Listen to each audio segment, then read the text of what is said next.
Budget 2023 presumptive taxation section 44 AD section 44 ADA उनकी audit turnover limit increase की गई है। आइए देखते हैं क्या ये लिमिट कर दी गई है, पहले ये लिमिट क्या थी और अब इसको कितना इंक्रीज किया है। सेक्शन 44 AD बिजनेस के लिए है और सेक्शन 44 AD प्रोफेशनल्स के लिए है। Section 44 AD previous limit 2 crore था, मतलब उनका ग्रॉस रिसिप्ट्स अगर अप टू 2 करोड़ है तो वो सेक्शन 44 AD अडॉप्ट कर सकते हैं, लेकिन ये बजट में उस लिमिट को इंक्रीज करके 3 करोड़ कर दिया है। सिमिलरली सेक्शन 44 ADA उसका अब तक का लिमिट 50 लाख था, लेकिन बजट में ये लिमिट इंक्रीज करके 75 लाख कर दी है और ये लिमिट एप्लीकेबल है फ्रॉम द फाइनेंशियल ईयर 2023-2024। लेकिन ये लिमिट इंक्रीज करने के साथ एक कंडीशन रख दी गई है और वो कंडीशन क्या है, जितनी भी आपकी ग्रॉस रिसिप्ट्स है उसमें से 95% रिसिप्ट्स आपको ऑनलाइन मोड से रिसीव होनी चाहिए, मतलब 95% आपका ऑनलाइन मोड से रिसिप्ट्स होना चाहिए। आगे बढ़ने से पहले मैं सीए प्रतिभा वारिया आपके लिए जीएसटी और इनकम टैक्स रिलेटेड अपडेट्स लेके आती हूँ। अगर आपको मेरी वीडियो अच्छी लगती है तो प्लीज़ इसे लाइक कीजिए, शेयर कीजिए और मेरी चैनल को सब्सक्राइब कीजिए, इससे मुझे मोटिवेशन मिलता है। लेकिन ये प्रिजम्पटिव टैक्सेशन क्या है? बुक्स ऑफ अकाउंट्स मेंटेन करना और उस अकाउंट्स का ऑडिट करवाना। स्मॉल टैक्स पेयर्स को ये दो चीज़ों से रिलीफ देने के लिए ये सेक्शन इंट्रोड्यूस किया गया है, section 44 AD and section 44 ADA, that is presumptive taxation. तो जनरली ये बुक्स ऑफ अकाउंट्स मेंटेन करना कंपलसरी होता है। अगर आप बिजनेस पर्सन हो तो एज पर सेक्शन 44 AE आपको बुक्स ऑफ अकाउंट्स मेंटेन करना कंपलसरी होगा अगर आपकी इनकम 2.5 लाख से ज़्यादा है या फिर पिछले 3 सालों में से इमीडिएटली प्रीसीडिंग प्रीवियस 3 इयर्स में से किसी भी एक साल में आपका टर्नओवर या ग्रॉस रिसिप्ट्स 25 लाख से ज़्यादा हुआ है। और प्रोफेशनल्स को, और अगर आप प्रोफेशनल है तो पिछले 3 सालों में से किसी भी एक साल में अगर आपकी ग्रॉस रिसिप्ट्स 1.5 लाख से ज़्यादा हुई है तो आपको बुक्स ऑफ अकाउंट्स मेंटेन करना कंपलसरी हो जाता है। बुक्स ऑफ अकाउंट्स मेंटेन नहीं किया तो अगर एज पर लॉ आपको बुक्स ऑफ अकाउंट्स मेंटेन करने की रिक्वायरमेंट है और आप बुक्स ऑफ अकाउंट्स मेंटेन नहीं करते तो आपको अप टू 25,000 का पेनल्टी आ सकता है। और ऑडिट कब करवाना होता है? अगर आप बिजनेस ओनर है तो आपकी एनुअल रेवेन्यू अगर 1 करोड़ से ज़्यादा है तो आपको ऑडिट करवाना कंपलसरी है। इन केस ऑफ प्रोफेशनल्स अगर आपकी gross receipts annual gross receipts 50 lakh से ज़्यादा है तो आपको टैक्स ऑडिट करवाना पड़ता है। प्रिजम्पटिव टैक्सेशन में बुक्स ऑफ अकाउंट्स और ऑडिट नहीं करना होता है क्या? जी हाँ, अगर आप प्रिजम्पटिव टैक्सेशन फॉलो करते हैं, मतलब सेक्शन 44 AD या सेक्शन 44 ADA जो आपको एप्लीकेबल है, तो आपको जो मैंने क्राइटेरिया बताया for maintaining books of accounts वो क्रॉस होने के बाद भी आपको बुक्स ऑफ अकाउंट्स मेंटेन करने की ज़रूरत नहीं है, या फिर आपका एनुअल टर्नओवर 1 करोड़ या 50 लाख से क्रॉस हुआ तो फिर भी आपको ऑडिट करवाने की ज़रूरत नहीं है। प्रिजम्पटिव टैक्सेशन में ये 3 सेक्शन क्या है? प्रिजम्पटिव टैक्सेशन में टोटल 3 सेक्शंस हैं।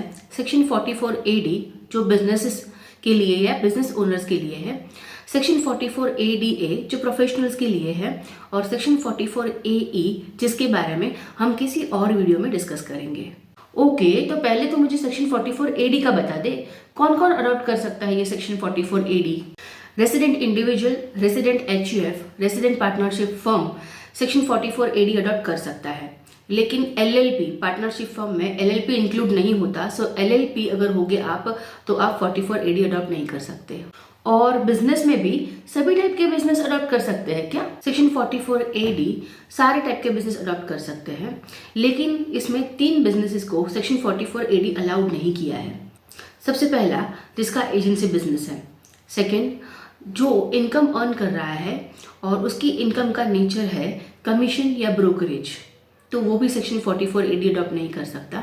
और थर्ड जो बिजनेस सेक्शन 44 AE में बताया गया है, ट्रांसपोर्टेशन का business, the actual word used in the law is plying, hiring and leasing of goods carriages. So this 3 businesses can not adopt section 44 AD। इसके अलावा बाकी सारे बिजनेसेस सेक्शन 44 AD अडॉप्ट कर सकते हैं। तो ये सेक्शन 44 AD में इनकम फ्रॉम बिजनेस प्रोफेशन कैसे कैलकुलेट करनी होती है? आपका मिनिमम प्रॉफिट 8% और 6% ऑफ आपका एनुअल ग्रॉस रिसिप्ट्स होना चाहिए। 6% उस केस में जब आपकी ग्रॉस एसेट जो आपने रिसीव की है वो ऑनलाइन मोड से हो, और बाकी उसके अलावा जो भी आपने other than online mode receive किया है उस पर आपको 8% मिनिमम प्रॉफिट दिखाना पड़ता है। जैसे आपने बोला मिनिमम प्रॉफिट 8% या 6% होना चाहिए, लेकिन अगर उससे ज़्यादा हुआ तो प्रेजम्पटिव टैक्सेशन में आप 8% या 6% ऑफ द ग्रॉस एसेट्स से ज़्यादा प्रॉफिट डिस्क्लोज कर सकते हैं। ऐसा कोई कंपल्शन नहीं है कि आपको 8 या 6% वो ही बताना है, उससे ज़्यादा आपका इनकम हो सकता है, प्रॉफिट हो सकता है। लेकिन ये जो इनकम रहेगा, जो प्रॉफिट रहेगा, वो नेट प्रॉफिट रहेगा, इसमें से आपको कोई और डिडक्शन अलाउड नहीं होगा। डेप्रिसिएशन भी नहीं, जी नहीं, प्रिजम्पटिव टैक्सेशन में डेप्रिसिएशन भी अलाउड नहीं होता है डिडक्ट करने के लिए। लेकिन हाँ, अगर आपका कोई फिक्स्ड एसेट है तो उसका रिटर्न डाउन वैल्यू कैसे कैलकुलेट होगा? उसका रिटर्न डाउन वैल्यू कैलकुलेट करने के लिए हम लोग डेप्रिसिएशन एज पर सेक्शन 32 जितना अलाउड होता है उतना माइनस करके रिटर्न डाउन वैल्यू कैलकुलेट करते हैं। Income from business profession calculate कैसे होता है? से फॉर एग्जाम्पल मेरा ग्रॉस एसेट्स 1.8 करोड़ है, दैट इज 1 करोड़ 80 लैक्स है, उसमें से 1 करोड़ 70 लैक्स ऑनलाइन मोड से मैंने रिसीव किया है और जो बैलेंस है वो कैश में रिसीव किया है। तो अब बताइए कि how to calculate the income from business and profession under section 44 AD। जो ट्रांजेक्शन्स और जो ग्रॉस एसेट्स ऑनलाइन मोड से रिसीव हुई है या I can say digital mode से है ट्रांजेक्शन हुए हैं, उस पे 6% प्रॉफिट कैलकुलेट होगा। तो यहाँ पे 1 करोड़ 70 लैक्स पे 6%, और जो बैलेंस नॉन डिजिटल ट्रांजेक्शन्स है दैट इज 10 लैक्स, उस पे 8% प्रॉफिट कैलकुलेट होगा। सो 10 lakh 20,000 and 80,000, so total income under the head business profession under section 44 AD is 11 lakhs. पिछले साल तक मैं प्रेजेंटिव टैक्सेशन में अपनी इनकम कैलकुलेट करती थी, लेकिन अभी इस साल से मुझे प्रेजेंटिव टैक्सेशन अडॉप्ट नहीं करना है। अगर आप अभी प्रेजेंटिव टैक्सेशन अडॉप्ट कर रहे हैं और फिर आप प्रेजेंटिव टैक्सेशन छोड़ना चाहते हैं, तो अगले 5 साल तक आप फिर से प्रेजेंटिव टैक्सेशन अडॉप्ट नहीं कर सकते।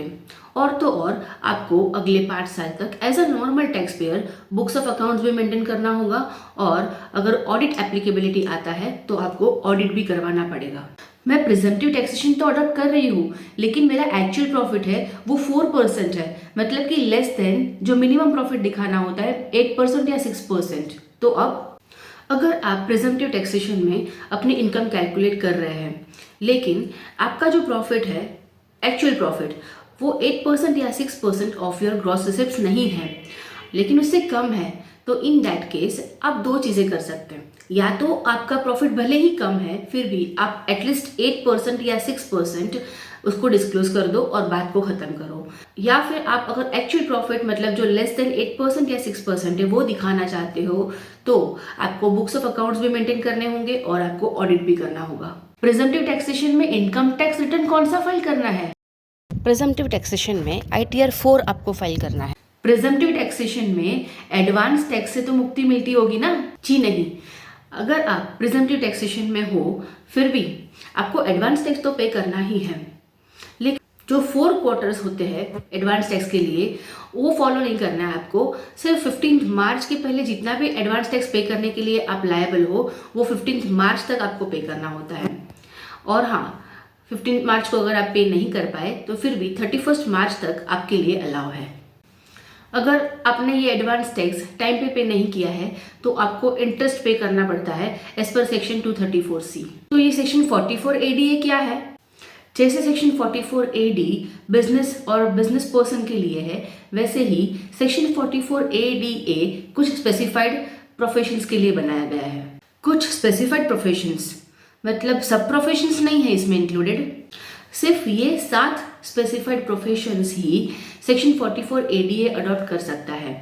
Lawyers, doctors, architectures, engineers, interior decorators, accountants, technical consultant और CBDT अगर कोई प्रोफेशन नोटिफाई करता है तो वो। इसको भी इंडिविजुअल, HUF और पार्टनरशिप फर्म अडॉप्ट कर सकता है क्या? सेक्शन 44 ADA रेसिडेंट इंडिविजुअल और रेसिडेंट पार्टनरशिप फर्म अडॉप्ट कर सकती है। पार्टनरशिप फर्म में LLP इंक्लूडेड नहीं है, तो अगर आप LLP हो तो आप सेक्शन 44 ADA भी अडॉप्ट नहीं कर सकते। इसमें भी मिनिमम इनकम 8 या 6% ऑफ ग्रॉस एसेट डिस्क्लोज करनी होती है क्या? नहीं। सेक्शन 44 ADA में आपको ग्रॉस एसेट का 50% आपका बिजनेस इनकम दिखाना होता है।